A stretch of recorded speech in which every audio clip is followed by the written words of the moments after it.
Good evening. I want to welcome you here to the Senior Citizen Center. We have a nice presentation tonight for our town hall meeting. We've got the police department doing it. While we're here, I want to introduce some of our councilmen. One, I'm Don McBurnett. I have here District 1, Joe Veracruz, and over to this side, Mark Cooks in District 4. All right, Chief Brown, I'm going to hand it over to you. All right, thank you for being here. Thank you, sir. Thank you very much. Well, good evening, ladies and gentlemen, and thank you so much for coming out this evening. We've got a really outstanding program for you today. We've got a program where we're going to talk about fraud. We're going to talk about scams. There are a lot of con artists out there who want to separate you from your money. All right? And we're going to talk about some programs today that will help you keep your money. And we're going to also talk about some things as it relates to our seniors. Con artists know that our seniors generally have savings. Homes are generally paid for. And they also know that when seniors are scammed, they generally won't report it because they're afraid that their families might think they can't handle their finances. And so today, we have an outstanding detective, Detective Chad Berger. He's a 20-year veteran of the police department, and he primarily investigates fraud, is that right, and financial crimes? Yes, sir. So without any further ado, Detective Chad Berger.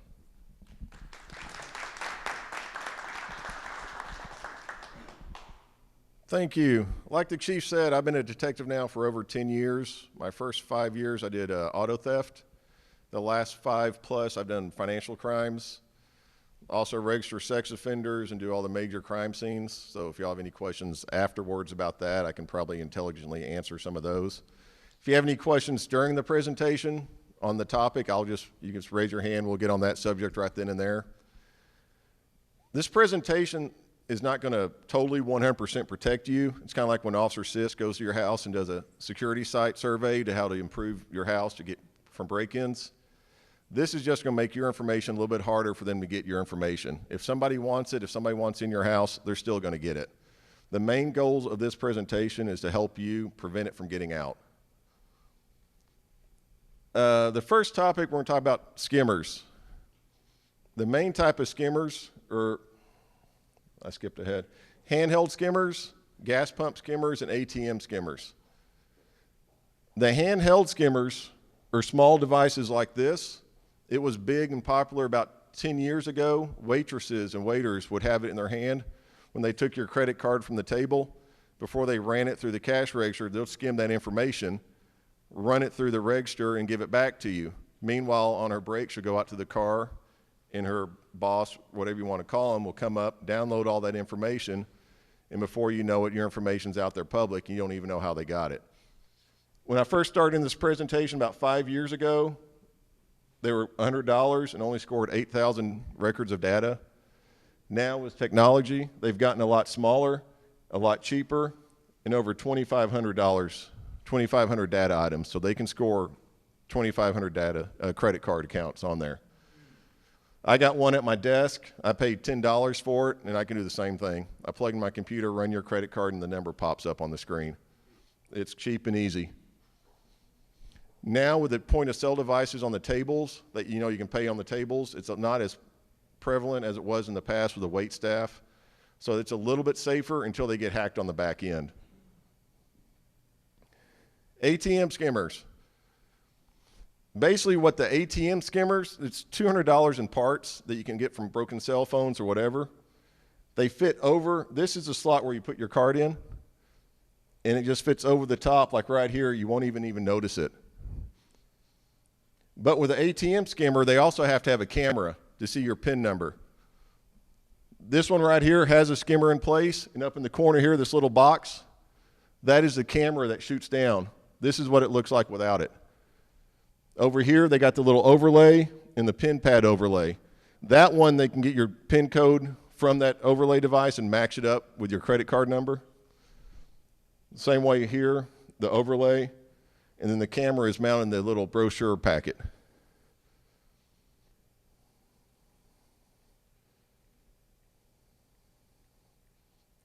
There we go. This is another type of ATM that you see in all 7-Elevens, some grocery stores. It's a Diebold ATM, same type of device. The camera is mounted up here to get your PIN code, and they have the overlay that fits over it. This one's another ATM. It's popular. It fits over it, and this is what it looks like. Obviously, if I have it with me, that means it's happened here in Duncanville. If you want to take a look and just pass it around. Was that one too? You have to have the camera mounted above it. And here's the camera. When the officer brought that to me, I asked him if they had the camera, and he said no, so we went back and got it. It's mounted right above it.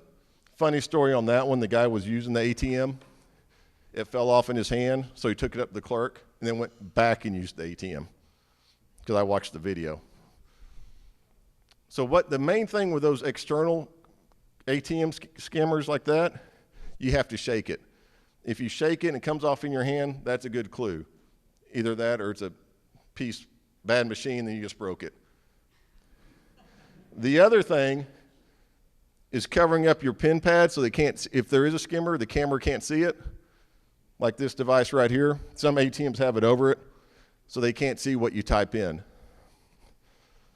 So now that I got everybody covering up their PIN information and all that, technology advances, and they put the camera underneath the shield. So something like that, what can you do? So now also, I got everybody in Duncanville shaking the ATMs. Just forget about that now. They got internal skimmers. Like I said, if I got it, it just happened here. This skimmer slides in the ATM card slot. You would never even know it. This skimmer, the only reason it was found was because somebody's customer's card was sticking. And that they told the bank, and the bank sent a maintenance guy out, and they found it inside. It slides in and out easy. They put a little pry bar and they pop it back out. It stores all the data inside on the skimmer. So when we have it here, no data got out on that one. If you see well, you can see how small it is right there. This is just another version where they use a credit card to insert it and pull it out. But now, that's old technology. That was a year ago. Here's the newest version. It's thin plastic. If you look at it, it fits, you slide it in and magnets hold it in place. This one was kicking off an error code. That's why the ATM company sent somebody out to look at it. Like I said, some of these things you won't even know what's in there until your data gets hacked somehow. The main thing on ATM skimmers, just shake the card slot. If it falls off, that's a good clue. Don't use it. And if you feel any resistance going in, don't use it. If you use an ATM inside the bank lobby, those are the safest ones. But if you're like me, I like going through drive-thrus. I don't like getting out of the car and going inside. It's the same thing. They only go to the drive-thru ATMs mostly, except for that green one was found inside a convenience store. But it's so secluded out of the way, nobody saw them place it on there. Now that everybody's scared about ATMs, let's look at point-of-sale devices. Cash register skimmers. These are the devices you see in Walmart, grocery stores, all over the place. It's a little overlay device that fits over the top of it, and it collects all your data. All the data is stored inside right there on the cell phone, and usually those have a Bluetooth device that the suspect has to do is stand in line, and that information gets dumped to his cell phone. He doesn't have to get it back off or anything. This was a Safeway, but don't worry, Walmart has them too. Same type of device, it fits over the top, and when you slide your card through, it stores all your data on your credit card. Oh, it gets worse.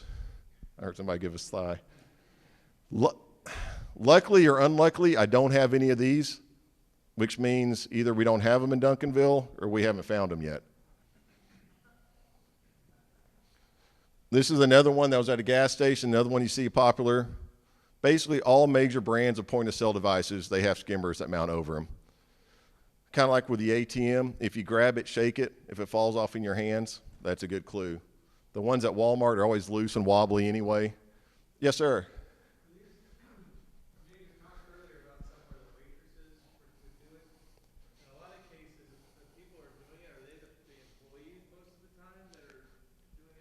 The waitress would be on these. No, it's kind of like with the gas pump skimmers we get to in this.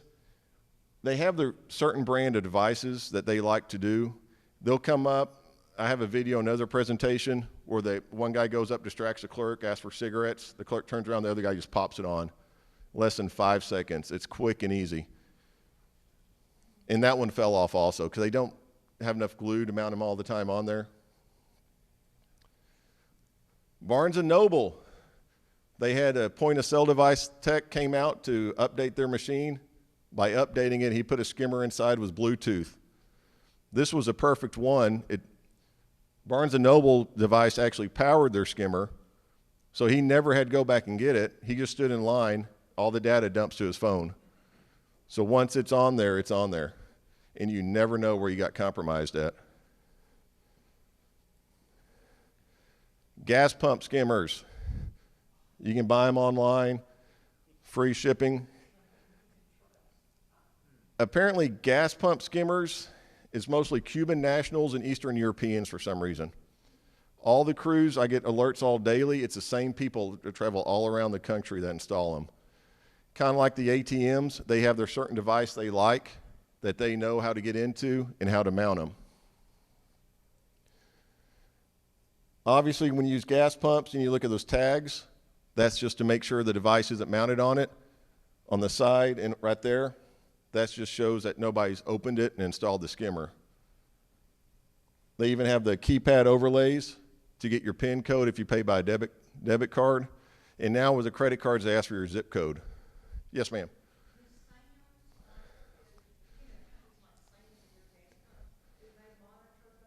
You're jumping ahead.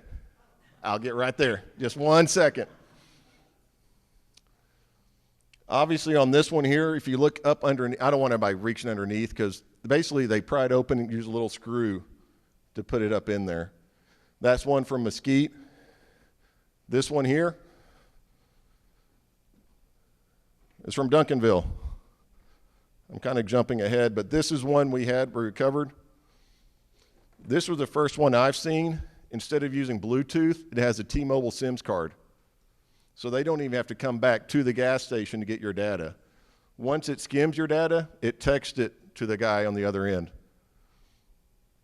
Basically what they do when they open it up, they unplug the power, plug the power in there, and just pigtail it on. Same way with the keypad. That's how it collects all the data. But when you said they're opening it up, The suspects, there's usually one general key. This is the same, I don't know but this one's just a Bluetooth one. They either have the key, because most of them are the same keys, or they just pry it open and break it. If you notice on this one here, they actually broke the clasp when they pried it open. And it was the same type of deal like this one. They had a little drywall screw to hold it shut. They got a call. The Texas Department of Agriculture is one who investigates gas pump skimmers. It's kind of odd. But once they're notified, they have to respond in 24 hours to that location. And that's how that one was found.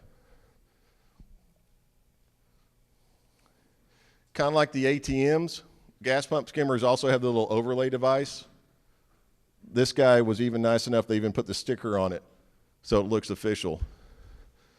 So now with gas pump skimmers, you might want to shake where you put the card slot in just to protect yourself, just in case. But if it's inside, you're not going to know it. You can wiggle on it, see if it pops open. Remember how I told you make sure the labels are there? Well, you can forget about that too. You can buy them online. I got a free sample coming in the mail. These are the actual labels there that you see on Shell and some other gas stations. $69 for 500. I blocked the website out because Chief Rhodey was going to be here, and I knew that. Looking out for you, Chief. When you go, now racetrack is just a photo I use. We've never had one at racetrack. It's a good photo to show. The best pumps to use at a gas station are the ones in the middle, because they want to use the ones on the outside, because when they're installing it, the clerk only looks out the front. So if you use the ones on the middle, it's a lot safer than the external outside skimmers. All the ones we found have been on the ones on the outside, like over here and over here. So, no. The other way to look at the skimmers, yes, Doug.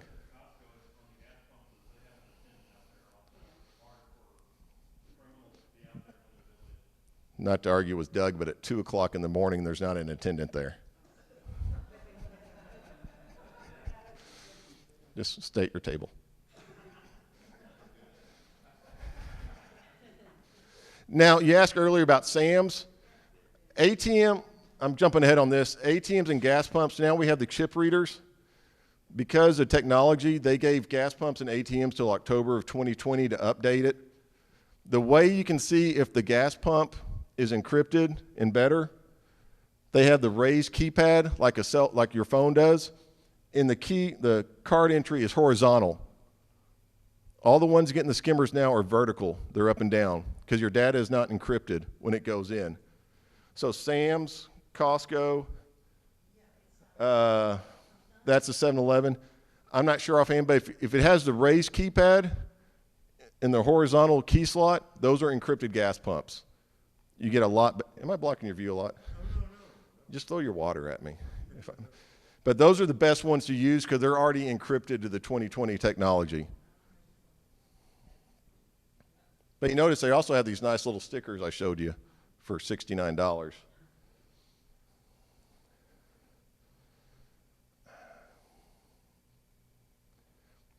E-skimming is when you buy stuff online and your data is just hacked on the website. That's something you really don't know. You won't hear about it. There's ways to protect you from your website data getting out there. You make sure it's an HTTPS. It's a more secure website. You also need to set alerts on your credit cards for a card not present. That means your credit card was used and it wasn't an actual swipe or an insertion of your chip. I get those on my phone all the time. If you pay online, you enter your data, that means your card wasn't present, and they do that. But if they have your credit card number, they can also burn them on a card and swipe it. So there's still ways around that. You can also use low-limit credit cards if you're doing online purchases. That's a good way in case they get your information from getting up there. Other options, we'll get back to that. Well, let me go to chip and pin real quick. Everybody remember a couple of years ago we went to the chip cards? You slide them in and it takes 5 seconds longer now at one time. When they went over that to Europe before us, their credit card fraud declined drastically. I got it right here. 69% of the credit card fraud declined because they went to purely chip. They went to chip and pin. We're just on chip right now. If you have a Target card, they actually ask for your PIN code also when you put it in. That just makes it more secure. The chip gives it a randomized number. It's not the actual card number. So if they get that data, it's not good for the next time. Other things you can do at gas pumps, the contactless, like Costco has it now. You just place your credit card on there and it reads it without you swiping it. That's a lot more secure because all those ATM skimmers and the overlays, they get it off that magnetic strip on the back. But if you just place it on the top with the RFID chip and it pulls it off, the skimmers aren't advanced enough for that yet. If you use Samsung Pay, Apple Pay, or Google Pay, it also gives it a different credit card number that processes. I use Samsung Pay, and my receipt will come up with a different last 4 digits of the credit card number than I actually used. So that makes it more secure that way. It gives it another randomized card instead of your actual card number. And this is what I went to earlier about October 2020 on the chip and pin, or the chip for the ATMs and gas pumps. Scammers. I'm sure everybody like me gets these phone calls. IRS does not call you when you're open investigation. They'll always send you a letter in the mail first. I've gotten one. Then they call, or you call. I didn't commit fraud. I just some misinterpretation from UTA and my wife and all that. But anyway, anytime they call, just hang up. Then you can call the IRS with a commonly found phone number, and they'll run it through for you also. They also scammers wear uniforms. Winco does not have parking lot mechanics, in case you're wondering. So when you go to shop at Winco, never pay anybody to change your tires or anything like that. They don't work for Winco. That's happened before. Because they wear official-looking uniforms to make you believe that's who they are. Caller ID can be spoofed. If you have a Metro PCS number, you can have it say whatever you want. I can get a Metro PCS number and have it say DeSoto Police Department, and that will show up on your caller ID.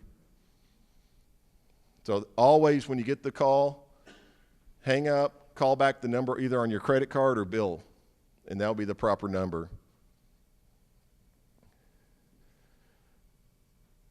Also, another major scam is they call you up and say, hey, your grandchild's been arrested, your grandson. And of course you go, oh, Johnny? And you just gave them the name. They go, yeah, Johnny's been arrested. We need money to get him out. He doesn't want his parents to know, so that's why we're calling you. Never believe that. Call a family member. Call the police. Police don't. Other things, like police will call you and say, hey, you got warrants for your arrest. We can take care of it right now with a phone using a gift card. I'm jumping ahead again, but you never pay any bills with gift cards. Never pay anybody with gift cards, IRS, Social Security, DEA. Nobody wants your gift cards. The bad guys want your gift cards. I added this in today since the census is coming up. The census is being mailed out in March 2020. You should get in the mail by April 1st. If they don't get a response back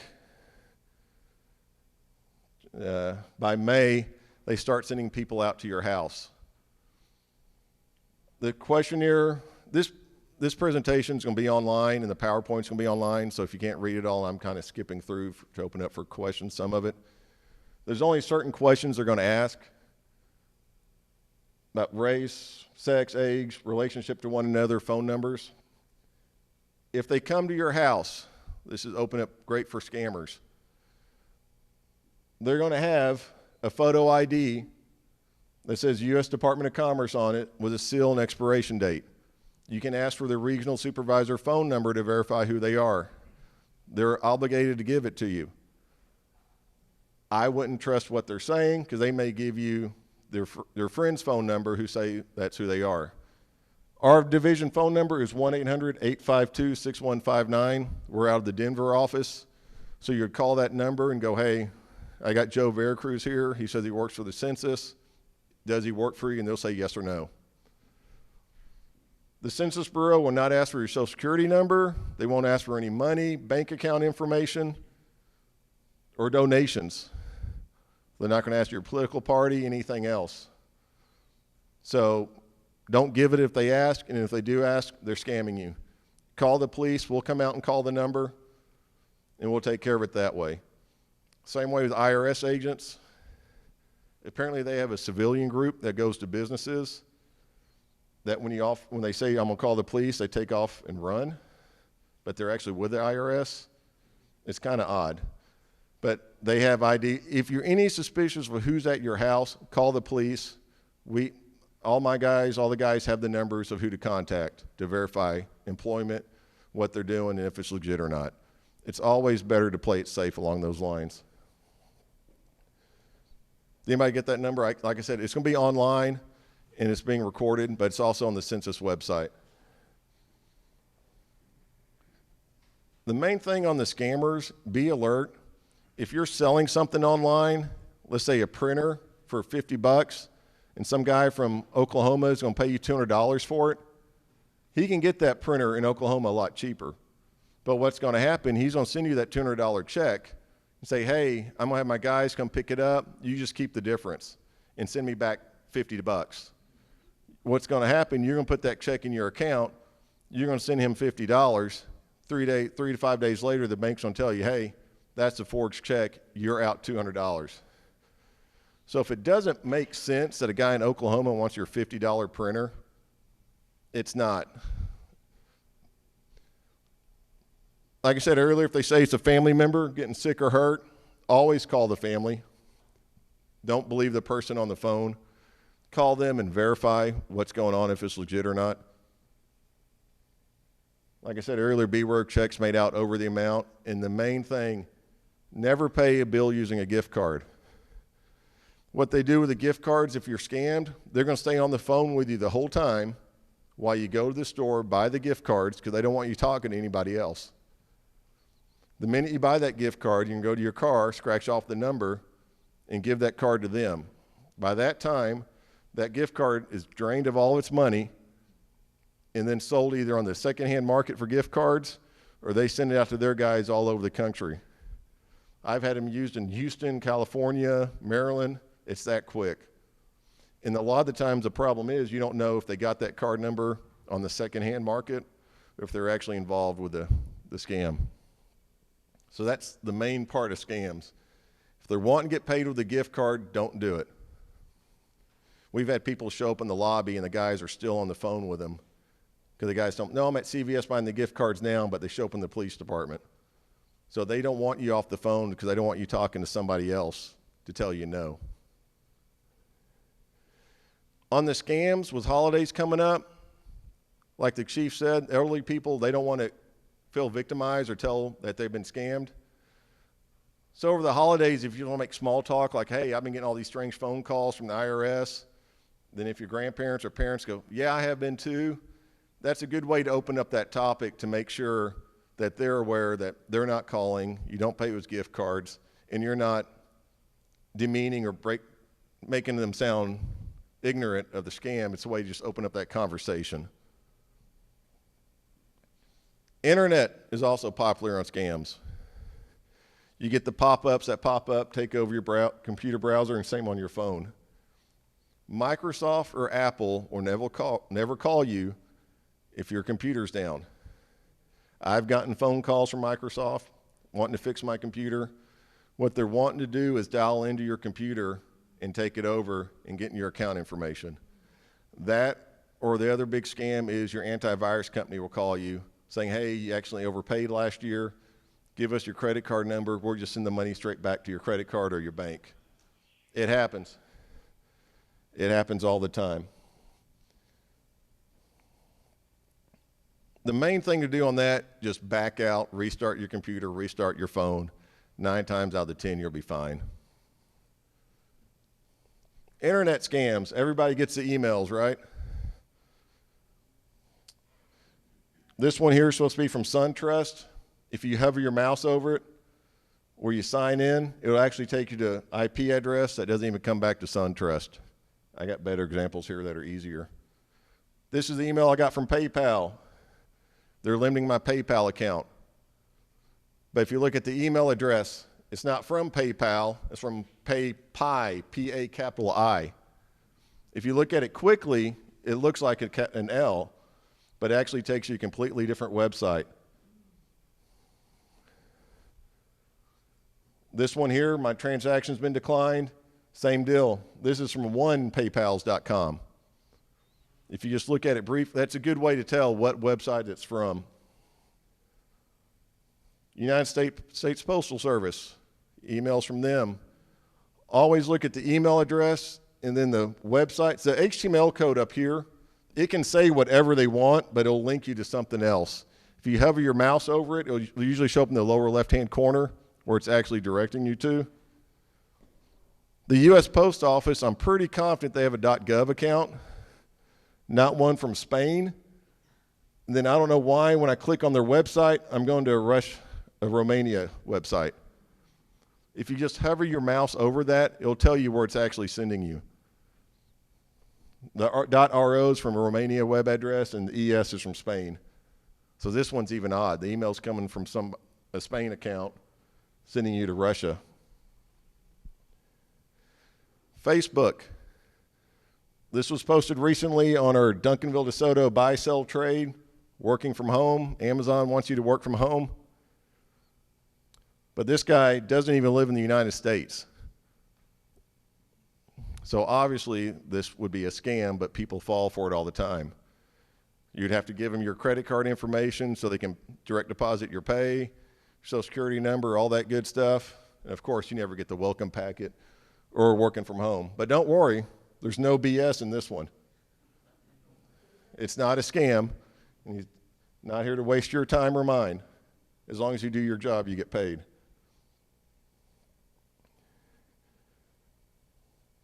Western Union, it's another example of an email. They don't have a YMail account.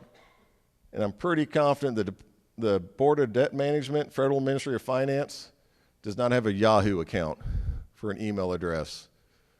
So always look at the email address, and it can verify that way. This one threw me off for a while. I started getting Netflix. This one's pretty new. Other people might have too. This one,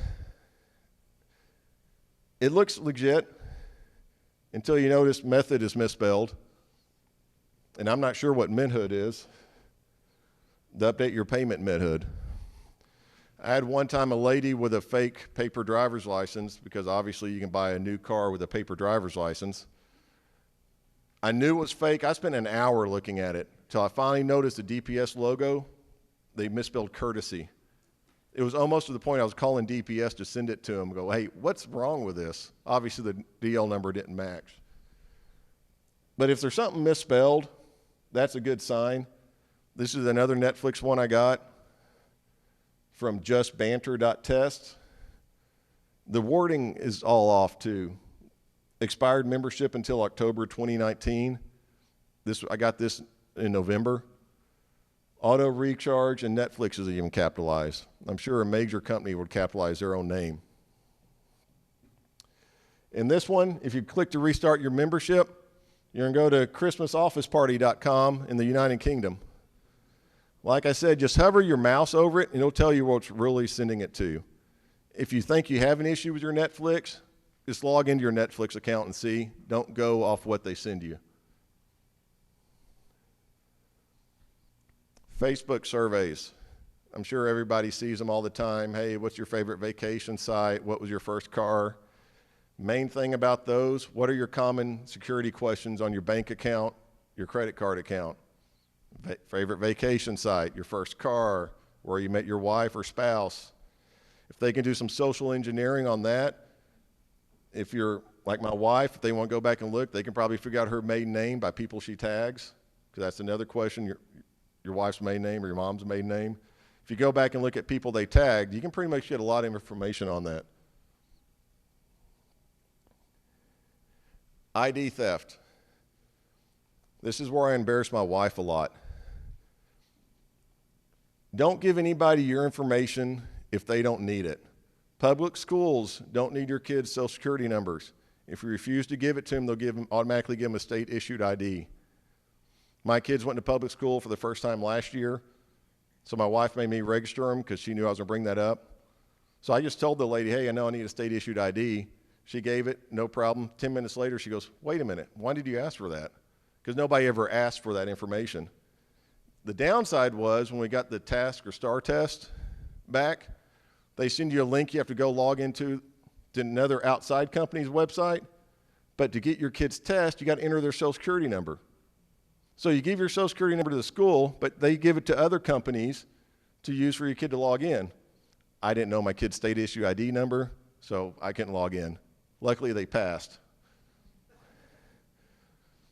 Birth certificates. Every sports require the kids' birth certificates. My son's 10, he looks 12 because of me.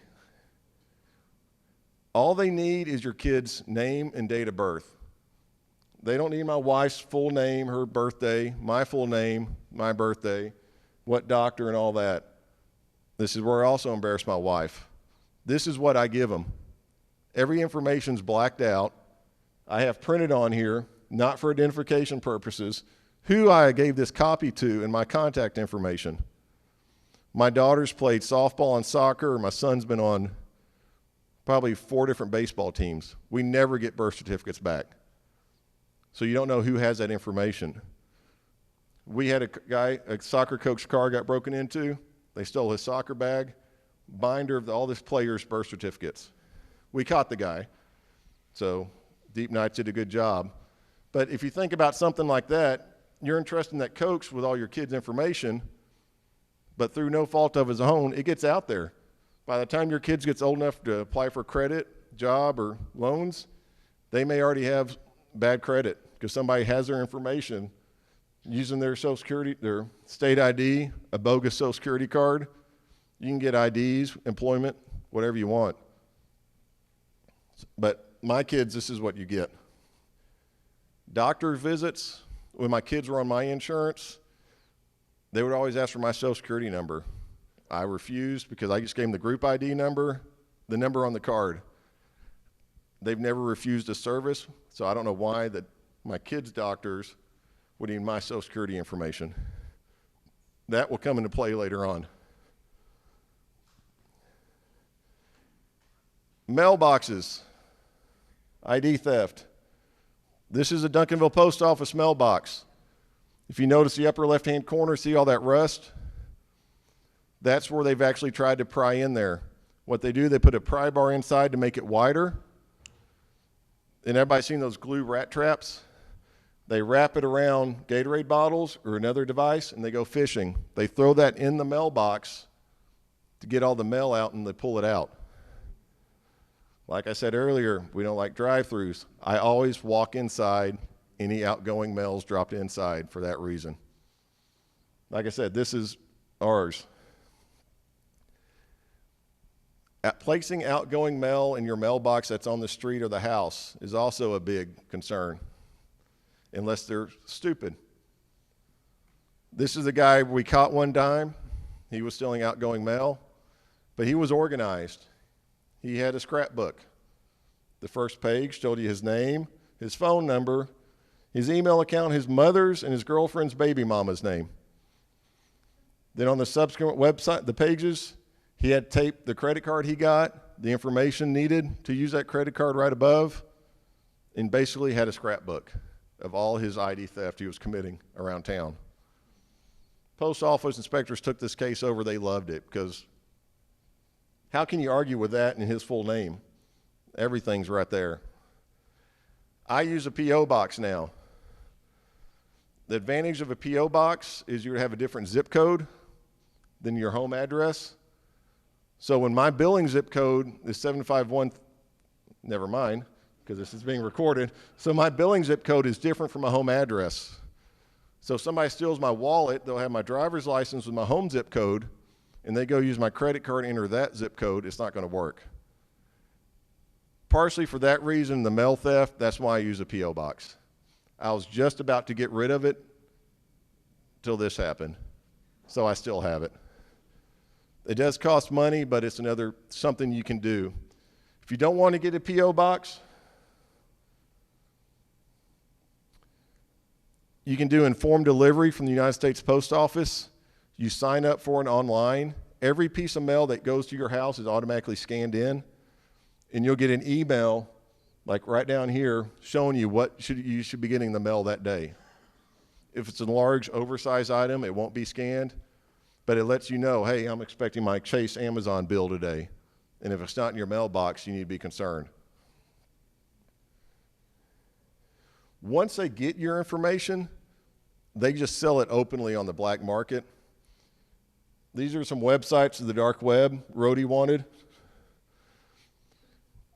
Right here, low price cards sent to your mailbox, credit cards. We've arrested people in hotels and their phone's been blowing up. Hey, I got 50 good Amex cards, high credit limits. They sell them that quickly. Once they get them from the gas pump skimmers, ATM, they put it on the market and it's free game all over the world. Another option you can do with online shopping, I know Citi does it, and I think Chase does too. You can have a virtual card number. You just click on it. It pops up a little screen like that. It gives you a one-time use credit card number you can use. You can limit how long it lasts. What's the credit limit? If I shop online at a website I've never used before, like overseas, this is what I use, and this is what pops up. I have no problem giving you this information because it expired like 2 weeks after I used it. I just blocked out my full name. So that's an option. If you're not sure about the website, you can just go on and use that card number. That's the post office we talked about. We mentioned about giving my Social Security number to the doctors and data breaches. 2017, 1,600 data breaches, 197 million records exposed. 2018, 1,200 data breaches, 446 million records exposed. That was a big Experian data breach. I think that's why that number is so high. Right there for businesses, 415 million. So far this year, 1,152 breaches for 160 million breaches were exposed. The big categories so far this year, banking and credit financial, 100 million. Medical, 37 million. This is all from idtheftcenter.org. Free or open to the public. You can get that information yourself. It'll list any major data breaches if you want to look for public schools or whatever. It's all listed on there. LabCorp. Everybody know who LabCorp is? It's where you get your medical testing. 7,700,000 records were exposed in June of this year, including names, addresses, dates of birth, and balance information. But don't worry, no credit card or bank information was provided unless you paid your bills. Then 200,000 people had their credit cards information released.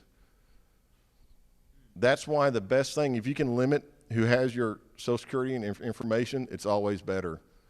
Like the kid's doctor's office. If my kid's doctor doesn't need my Social Security number, I don't give it to them. They might get my kid's information, but not mine. So don't worry, if you're saying you don't use LabCorp, let's throw in Quest Diagnostics, the other major one. They only had 11 million data breaches, but that was including certain financial data, Social Security number, medical information, but not your laboratory test results. They did not violate HIPAA, just all your other personal information. That big one y'all saw on businesses earlier was Capital One. They had $100 million data breaches or records exposed, but they think they caught that guy before they were sold on the dark web, on that websites I had listed earlier. So you can do these steps to prevent it, but Capital One has to have your information for your credit, bank loans, or whatever. It's going to get out there. This is just ways you can do to help minimize it. So, anybody know what that is? What is it a picture of? No, it's a lady standing in front of a shirt. That's how easy it is to make fake IDs. It looks pretty real. We push all this information out on our Facebook and our social media sites a lot. If you're not friends with us, here's all the information way you can contact us. My phone number, email address is up there. If you have any questions, you can email it. Email is better than calling. I'll answer an email at 10 o'clock at night. My wife gets mad, but I have my phone with me. I'll answer email from court. That's always better. So kind of went through that kind of quick. Y'all have any questions or anything? Yeah, what about these checks they'll send to the, you touch on that a little bit? On checks? I don't know on checks, what specifically are you asking about? Well, they'll send a check to the mail. It's a real check to the bank to cash it. If you get the check in the mail, if somebody pays you something in the mail, if you're suspicious, the best thing to do is deposit it in your bank account and let it sit for like a five days. It usually takes 2 or 3 days for that bank to realize it's a forged check, and if you've already spent that money, you're out that money. They'll take it back out. With checks, we used to teach about check washing a lot. where they use acetone to wash your ink off your check. I thought that was going away. We just caught somebody about 2 months ago, a bunch of washed checks, you can tell. Best thing still to use on checks is gel ink pens. It's harder to wash your information off of it or who you're making the check out to. But if you use regular ballpoint ink, it's easy to wash off. So if you're sending checks to people, it's always better to use the gel pens. So, yes, sir.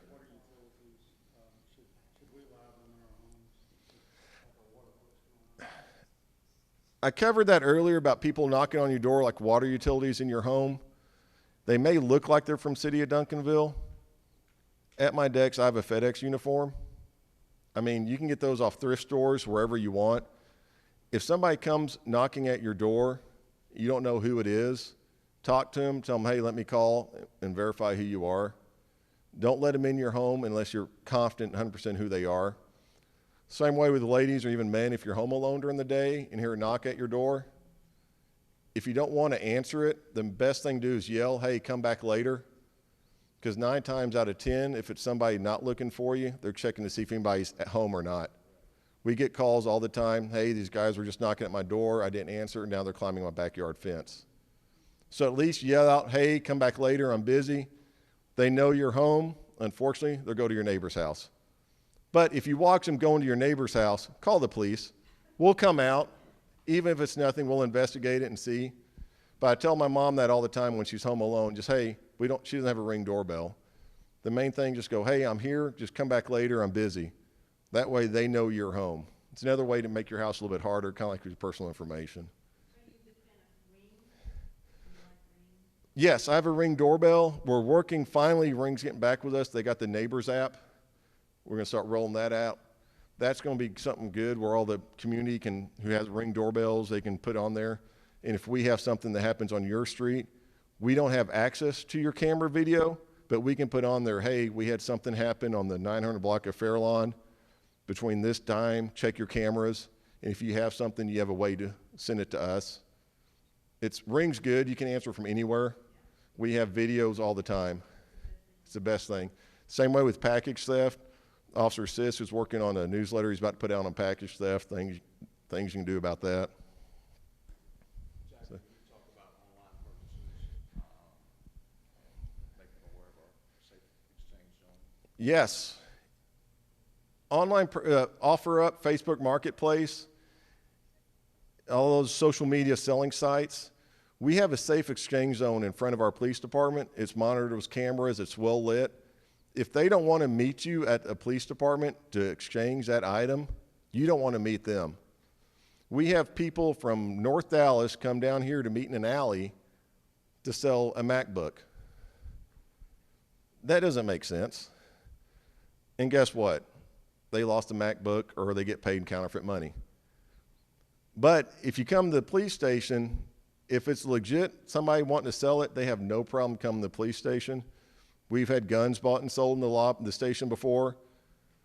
As long as it's up front, they usually come inside and go, hey, I'm about to buy a gun from somebody in the parking lot, just in case you see somebody with a gun. They'll have the courtesy to do that, and that's what I would ask for y'all too.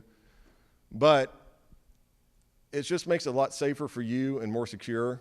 Doug sits in his office right outside the exchange zone. Every time I go in there, he's just sitting there, so I'm sure he'll be watching too. So that's just something to keep in mind. Always meet at a safe place. Amazon has drop-off locations. Instead of getting it shipped to your house, you can have it shipped to a location, go pick it up. All that will be in Officer Sisk newsletter. Is it Champions, Doug, you're sending that in, or what? April? Yes. This month? December editions. It's a time you get all your packages delivered. That's something to be aware of, the package thieves. We have programs we do on our end. Not going to talk about, but we have ways to work on that.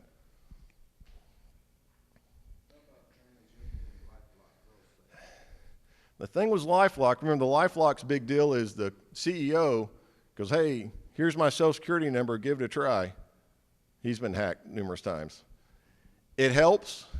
It makes you aware. It gives you a quicker response if somebody gets your information.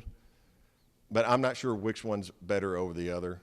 I just use that. I'm sure they're great and they help, but then if his information gets hacked and when he publicly posts it, I don't know. But anything that makes it more secure. Like I said, if they want it, they're going to get it.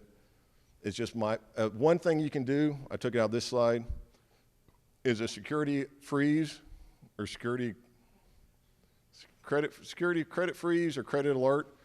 You can actually freeze your credit. If you've been a victim of identity theft, you give them a call. You can't open a new credit account with your information until they call you and get a PIN number from you. What they recommend if you're buying a car or a house, you can unlock it for a period of time, and then you can just put the credit alert or freeze back on. It makes it harder for that purpose, but same problem when you have a P.O. box. If you're applying for store credit, you have to use your home address. The first bill has to come, then you send it to the P.O. box. That's something I've learned. So, anything else? Any questions outside of this? I can start talking, make my chiefs cringe. Yes, sir.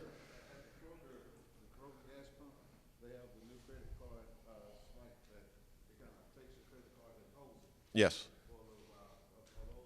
If it's a horizontal, it'll be an encrypted one. Same way the credit union of Texas, they have a virtual ATM. It pops up. They don't even take your debit card. You just slide your driver's license on there, and it just scans it, and they match your information to what they have, and somebody pops up on screen. They don't actually get your information that way, but you can also use it with a debit card.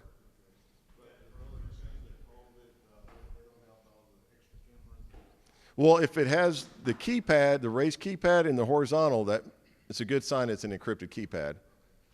There's been issues at other Krogers, but if it sounds like they've updated it from what you're telling me. Okay, yeah. So they've updated theirs, because we've caught some people in East Texas. They actually had a list of the locations they would, like I said, they like the Krogers, Valero, specific gas pumps. They know the older ones. They can get in and out quick. QT gas pumps, they have alarms. Anytime they're opened up, it's alarms the inside, and they instantly shut that pump down. Racetrack, I'm pretty confident, has the same type of system. They're high dollar. They pay attention.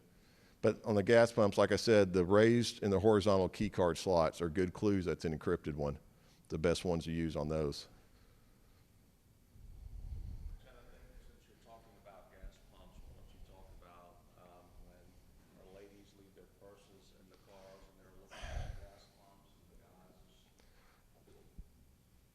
I have that habit. I don't carry a purse, though. I leave my phone in the car, or when you pull up the gas pump, you shouldn't leave it running, first of all. But then when you go to your gas pump, when you get out, it automatically unlocks your doors. And if you leave, while you're getting gas on this side, if you have a tall car, they'll slip in. They're actually called sliders. I don't know why. I know why, but it's stupid. They actually get in your car, and they'll open your passenger side door while you're being distracted at the pumps and get if you have your purse on your front seat, your wallet, your cell phone, they'll actually slide in and do that and grab your information.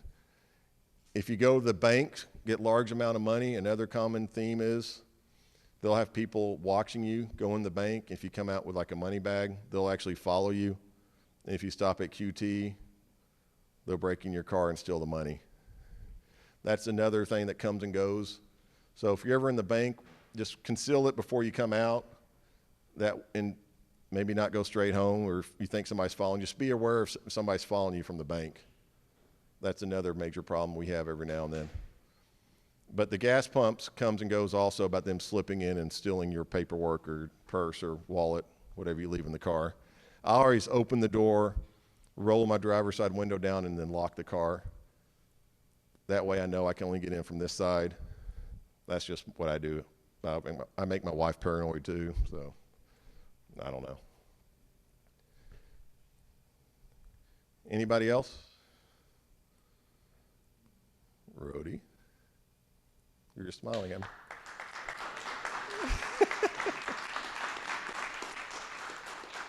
I'll be around for a little bit. If y'all have questions, I don't mind answering them about anything. So, is anybody next? Or? Yes. This may be a new scam, but just today I received a telephone call from someone from Microsoft saying that I overpaid Yes.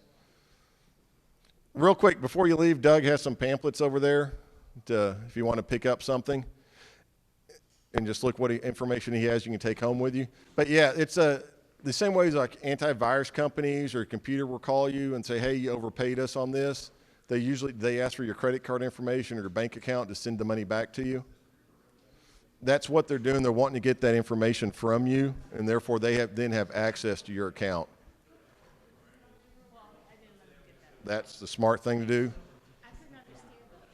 That's the other thing that they don't speak very clear, and IRS will have good recordings.